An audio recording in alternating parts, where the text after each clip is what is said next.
Aditi, swimming pool ತುಂಬಾ ಚೆನ್ನಾಗಿದೆ, ಬಾ ಹೋಗೋಣ. ಅದೆಲ್ಲ ಬಿಡ್ರಿ, ನಿಮ್ಮ ಅಣ್ಣ ಅದಕ್ಕೆ ನೋಡಿದ್ರ?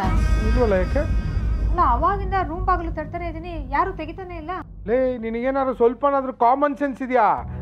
ಗಂಡ ಹೆಂಡತಿ ಸಂಬಂಧದ ಬಗ್ಗೆ ಗೊತ್ತಿದ್ರೆ ನೀನ್ ಈ ತರ ಯಾಕೆ ಮಾಡ್ತಿದ್ದೆ? ಈಗ ಮಾಡಿ ಮಾಡಿ ನನ್ನ ನೆಮ್ಮದಿ ಎಲ್ಲ ಹಾಳು ಮಾಡ್ಬಿಟ್ಟಿದ್ಯಾ. ಅವ್ರ ನೆಮ್ಮದಿನೂ ಹಾಳು ಮಾಡೋದಕ್ಕೆ ಹೋಗ್ಬೇಡ. ಹಾ ಸರಿ ನೋಡೋ, ಈ ತರ ಯೋಚನೆ ಮಾಡಿ ತುಂಬಾ ತಲೆ ಬಿಸಿ ಮಾಡ್ಕೊಂಡಿದ್ಯಾ. ಬಾ ಸ್ವಿಮ್ಮಿಂಗ್ ಪೂಲ್ಗೆ ಹೋಗಿ ಚಿಲ್ ಮಾಡೋಣ.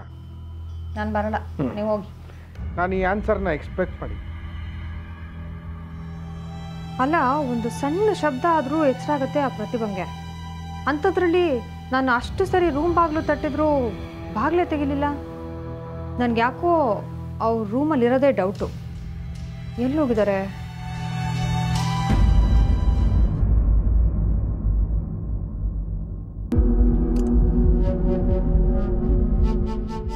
ಏನೋ ಮಗ, ಏನಾಯ್ತು?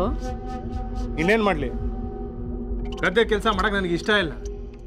ಜಮೀನು ಮಾಡ್ತೀನಿ ಅಂದರೆ ಬಿಡಲಿಲ್ಲ, ಈಗ ಮಾರಕ್ಕಾಗ್ತಾ ಇಲ್ಲ.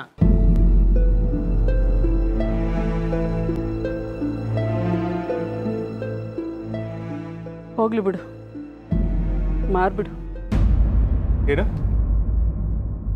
ಏನು ಹೇಳ್ದೆ? ನಾನು ಹೇಳ್ತಾ ಇರೋದಲ್ಲ, ನಿಮ್ಮಪ್ಪನೇ ಹೇಳಿದರು. ಬೆಳೆ ನಾಶ ಆದಂಗೆ ಅವನ ಖುಷಿ ನಾಶ ಮಾಡೋದು ಬೇಡ, ಅವನಿಷ್ಟದ ಪ್ರಕಾರ ಜಮೀನು ಮಾರೋಣ ಅಂತ ಹೇಳಿದರು. ಯಾವಾಗ ಹೇಳಿದ್ರಮ್ಮ? ನೀವು ಭತ್ತ ಮಾರಿ ದುಡ್ಡು ತರಕ್ಕೆ ಹೋದ್ರಲ್ಲ, ಅವತ್ತು ಬೆಳಿಗ್ಗೆ.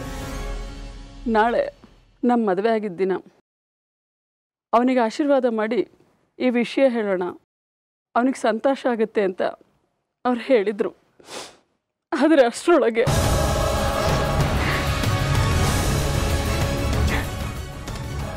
ಅಪ್ಪ ತಾವೇ ಜಮೀನು ಮಾಡ್ತೀನಿ ಅಂತ ಹೇಳಿದ್ರ?